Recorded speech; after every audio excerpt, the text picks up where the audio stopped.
Hello guys, welcome to psychology blog channel. और आज हम पढ़ेंगे एरिक एरिक्सन की साइको सोशल थ्योरी। और सबसे पहले हम जानेंगे एरिक एरिक्सन कौन थे। उन्होंने साइको सोशल मॉडल दिया था। तो एरिक एरिक्सन का जो बॉर्न हुआ था 15 जून 1902 फ्रैंकफर्ट जर्मनी में हुआ था, और वो डाइड 12 मई 1994 मैसाचुसेट्स यूएसए में हुआ था। एंड नेशनैलिटी जो उनकी थी वो अमेरिकन और जर्मन थी। और उन्होंने किस वर्क में फील्ड में काम किया था, उन्होंने डेवलपमेंटल साइकोलॉजिस्ट थे वो। और वो किससे इन्फ्लुएंस हुए थे? सिगमंड फ्रॉइड और अन्ना फ्रॉइड के से ये इन्फ्लुएंस हुए थे। और उन्हें लाइफ स्पैन डेवलपमेंट में इनको पॉइंट मिला था। और जो इनके आइडियाज़ जो थे वो किस पे थे? Theories of social psychological development, जो आज हम पढ़ेंगे। तो इन्होंने जो दिया था, कॉन्सेप्ट दिया था एरिक्सन ने, वो उन्होंने दिया था साइको सोशल डेवलपमेंट में। इन्होंने दिया था अपना कॉन्सेप्ट। तो हम पढ़ेंगे साइको सोशल डेवलपमेंट क्या होता है। तो जो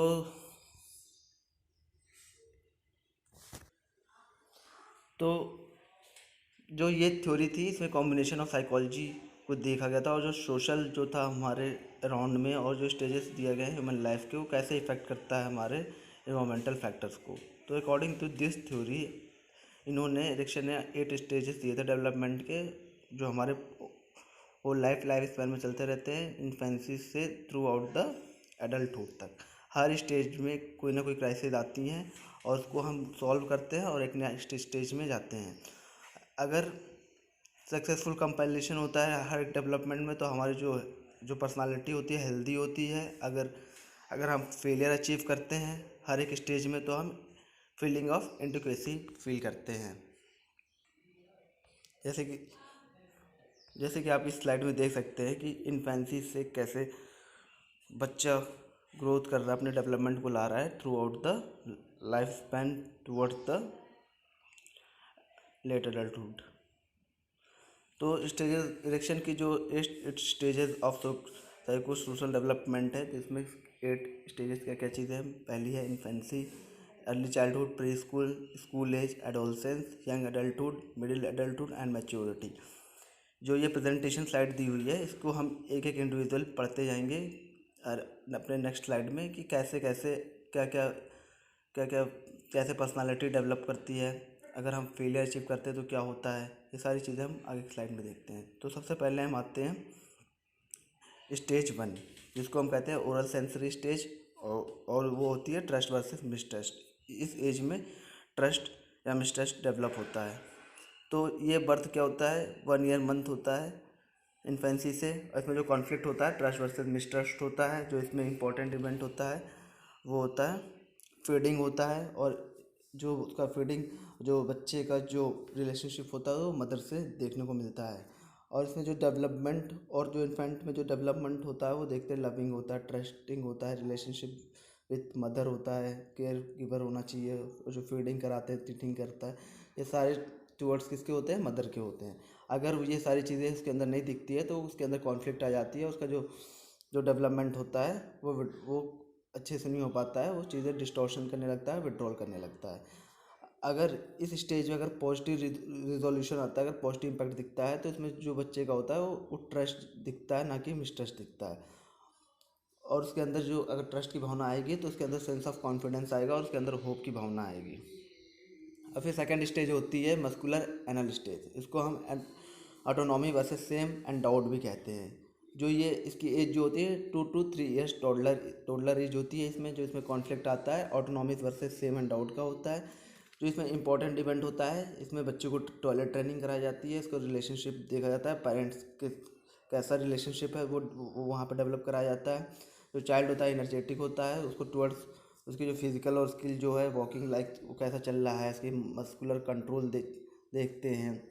और जो चाइल्ड है वो डेवलप कर रहा है कि सेम एंड डाउट तो नहीं डेवलप कर रहा है, इम्प्लिसिविटी और कंपल्सन देखते हैं। अगर बच्चे का जो एक्सपीरियंस है अगर इंक्रीज कर रहा है, सेंस ऑफ प्राइड अगर उसे गर्व होता है, तब वो उसकी जो फीलिंग होगी अच्छी फीलिंग होगी। अगर नहीं अच्छा होता है तो अनब्रोकन डिटर्मिनेशन हो सकता है। थर्ड स्टेज होती है लोकोमीटर जेनेटिकल स्टेज। इस स्टेज में बच्चा जो है प्री स्कूल ज्वाइन करने लगता है। उसको हम कहते हैं इनिशिएटिव वर्सेस गिल्ट। इस स्टेज उसकी जो बेसिक कॉन्फ्लिक्ट है उसे बोलते हैं इनिशिएटिव वर्सेस गिल्ट। तो क्या होता है इसमें जो इम्पोर्टेंट इवेंट जो है इंडिपेंडेंस, बच्चा जो होता है इंडिपेंडेंस होने लगता है, स्कूल जाने लगता है, और जो उसका रिलेशनशिप होता है वो फैमिली के साथ होने लगता है। जो चाइल्ड का जो कंटिन्यू वो एक्सप्लोर करता है, चीज़ों को डिस्कवर करता है, एडवेंचर करता है, और चीज़ों को बच्चों के साथ स्कूल में वो खेलने लगता है। अगर इस स्टेज में क्या होता है, फीलिंग ऑफ गिल्टी भी आती है। अगर वो आइसोलेटेड फील करता है बच्चा, अगर वो क्या नाम है, उसकी डेवलपमेंट ग्रोथ सही से नहीं होती है, तो अगर उसके साथ अगर उसको गिल्ट महसूस हो रहा है तो उसको प्रॉब्लम क्रिएट हो सकती है, आगे चल के क्रिएट हो सकती है। तो जो पेरेंट का जो एक्ट होता है उसमें सबसे बड़ा जो रोल होता है, उस चीज़ों को अंडरस्टैंड करते हैं, बच्चे को गाइड करते हैं कि ये चीज़ें करो, सोशली एक्सेप्टेबल हो, स्कूल जाओ, और जिस अराउंड में रहता है उसको उसको हम सेंस देते हैं कि कोई भी काम जो है वो किसी पर्पज़ से करते हैं, और उसको कुछ अच्छा बड़ा बताने की कोशिश करते हैं, और उसको बताते हैं कि पेरेंट्स हैं, और उसको एक मेजर लाइफ ऑफ गोल्स उसको सेट कराते हैं स्टेज 3 में। फिर आता है 4, लेटेंसी एज, इंडस्ट्री वर्सेस इंफ्eriority। इसमें बच्चा जो होता है स्कूल एज इसमें भी होता है, इसकी एज जो है 6 to 12 है।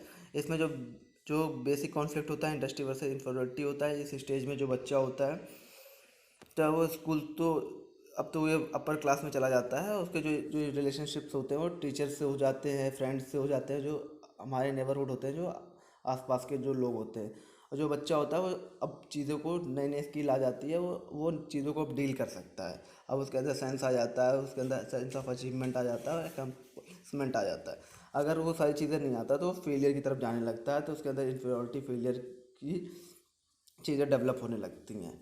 तो अगर उसका पॉजिटिव आउटकम रिजल्ट आता है तब तो वो बच्चा जो है अच्छे से डेवलप करेगा, वो कॉम्पिटेंस होगा आगे चल के, अगर और अपने आप को हेल्दी प्रिपरेशन रखेगा किसी भी काम के लिए। तो ये हम पढ़ते हैं इंडस्ट्री वर्सेस इंफ्eriority में। फिर आता है स्टेज 5, एडोलसेंस, इन आइडेंटिटी वर्सेस रोल कन्फ्यूजन। ये होता है एज 12 to 20 ईयर्स ओल्ड में होता है, इसको हम कहते हैं एडोलसेंट एज होती है ये। जो इसमें बेसिक कॉन्फ्लिक्ट होता है आइडेंटिटी वर्सेस रोल कन्फ्यूजन।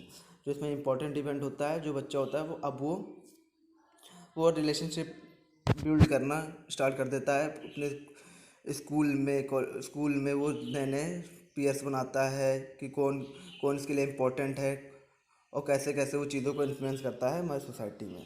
अब जो जो इस चीज़ को हम टीनेज बोलते हैं, टीनेजर एज होती है। इसमें जो होती है हम अपनी आइडेंटिटी को डेवलप करते हैं, तो यह है कि हमारा ऑक्यूपेशन क्या होगा, हमारा सेक्स रोल्स क्या हैं, हम किस रिलीजन से हैं, पॉलिटिक्स में आते हैं।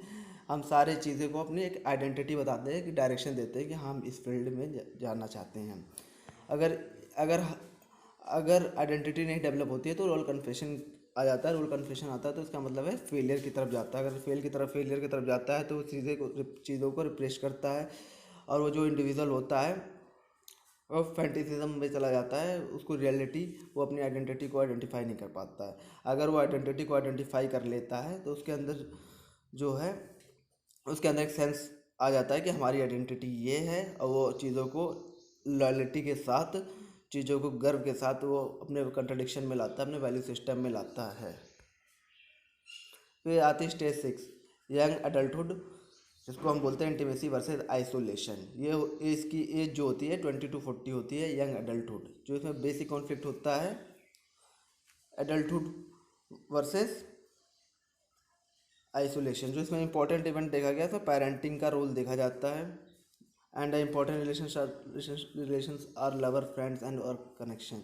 इस स्टेज में ये होता है कि जो बच्चा होता है वो अब अपने लाइफ के बारे में सोचने लगता है कि हमें अब क्या करना चाहिए, क्योंकि अब वो यंग एडल्ट हो चुका है। और इस स्टेज में वो इंटीमेशन रिलेशनशिप को लेके वो चीज़ों को आगे बढ़ाना चाहता है, कि वो आगे और क्या करना चाहता है लाइफ में, उसके बारे में सोचता है कि हाँ एक मेरा रिलेशनशिप होना चाहिए, कोई अच्छा वो जिसके साथ मैं अपनी पूरी लाइफ रह सकूँ। इस टाइप की वो चीज़ें फीलिंग उसके अंदर डेवलप होने लगती है। अगर वो फेलियर की तरफ जाता है तो वो तब वो आइसोलेशन को बढ़ा लेता है, उसके अंदर वो चीज़ों को लीड नहीं कर पाता है। और इस स्टेज में और भी ये चीज़ होता है, जो अगर वो इंटीमेसी को डेवलप करता है तो उसके अंदर कैपेसिटी आ जाती है चीज़ों को डेवलप करने के लिए। अगर उसके अंदर आइसोलेशन की भावना आ जाता है तो वो लव और ट्रस्ट पर भरोसा ना करता है, वो वर्च्यू ऑफ लव पे। इसके बाद आती है stage 7, middle adulthood, generativity versus stagnation. ये जो एज होती है 40 to 65 ईयर्स की होती है, इसमें मिडिल एडल्टहुड की एज होती है। ये ये एडल्टहुड होती है, जैसे हमारे पेरेंट्स होते हैं इस एज में, किसी के पेरेंट्स हैं अगर 40 to 45 ईयर्स एज के हैं, तो इस स्टेज में क्या होता है, जो उनकी मेजर कॉन्फ्लिक्ट होती है इंटीग्रिटी वर्सेस डिसअपियर होती है। जो इसका इंपॉर्टेंट इवेंट जो होता है, इसमें पेरेंटिंग का रोल दिखाया जाता है।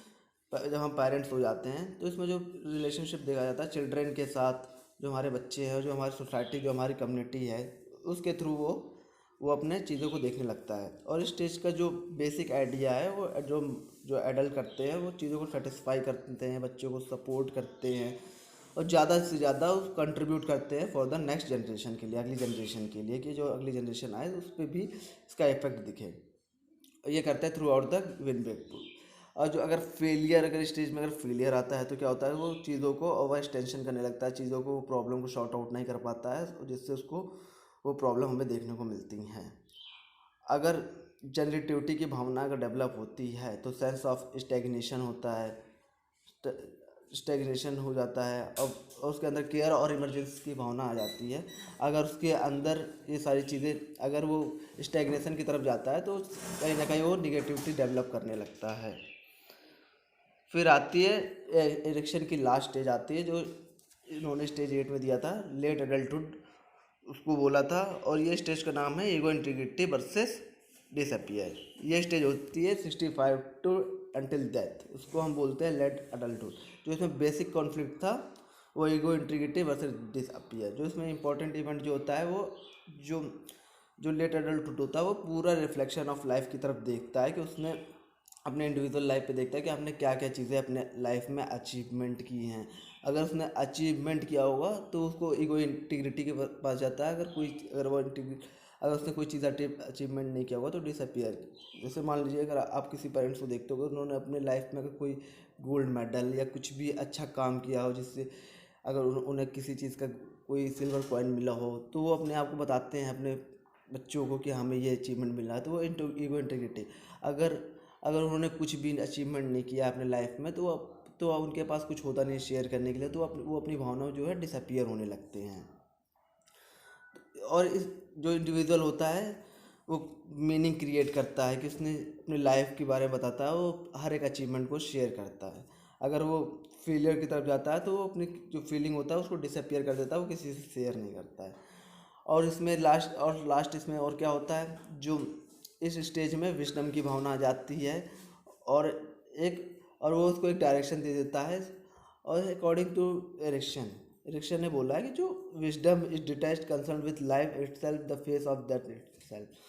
तो जो जो विजडम को हम कंसर्न करते हैं थ्रू आउट द डेथ तक, हम उस पर फोकस करते रहते हैं स्टेज 8 पे।